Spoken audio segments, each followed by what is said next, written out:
Friends నేను మెంతికూర పెసరపప్పు కర్రీ అయితే చేశానన్నమాట. ఓకే. ఫ్రెండ్స్ అందరికీ అయితే గుడ్ మార్నింగ్. టీలు తాగారా, టిఫిన్ చేశారా ఫ్రెండ్స్? మేమైతే ఇప్పుడైతే మా పిల్లలకైతే అన్నం తినిపిస్తున్నాను పొద్దున్నే. ఈరోజు అయితే టిఫిన్ చేయలేదన్నమాట. 2 కర్రీలు అయితే చేశాను. ఫుల్ వీడియో అయితే కంపల్సరీగా అయితే కింద లింక్ ఇస్తాను చూడండి ఫ్రెండ్స్. నేనైతే మెంతికూర పెసరపప్పు చేశాను, టమాటా చాట్ చేశాను. నా స్టైల్లో నేనైతే ఆ 2 చేశాను. మిస్ కాకుండా అయితే కంపల్సరీగా చూడండి ఫ్రెండ్స్. షార్ట్ వీడియో చూస్తున్నారు కదా, ఫుల్ వీడియోలు కూడా చూడండి, మాకు సపోర్టబుల్గా ఉంటుంది అనమాట. ఓకేనా ఫ్రెండ్స్? ఇది ఫుల్ వీడియోలో అయితే నేనైతే యూట్యూబ్ గురించి అయితే నాకు తెలిసిన టిప్స్ అయితే మీకైతే చెప్పాను. కొన్ని మిస్టేక్లు అయితే మేము కూడా చేసామన్నమాట.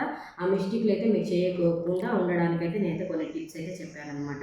కంపల్సరీగా ఫుల్ వీడియో అయితే కంపల్సరీగా చూడండి ఫ్రెండ్స్. ఓకేనా ఫ్రెండ్స్? నేనైతే ఈ వీడియో కోసమే అయితే నేనైతే తినిపించట్లేదు మా పిల్లలకైతే. టిఫిన్ చేస్తేనే వాళ్ళు తింటారు, టిఫిన్ చేయకపోతే అన్నం అయితే తినరు. కాబట్టి నేనైతే కంపల్సరీగా అయితే స్కూల్కి వెళ్ళేమో కూడా అడవుల్లో ఉంటారు కాబట్టి నేనే తినిపిస్తాను అనమాట. ఓకేనా ఫ్రెండ్స్? ఫుల్ వీడియో అయితే కంపల్సరీగా చూడండి, మీకైతే నచ్చుతుంది.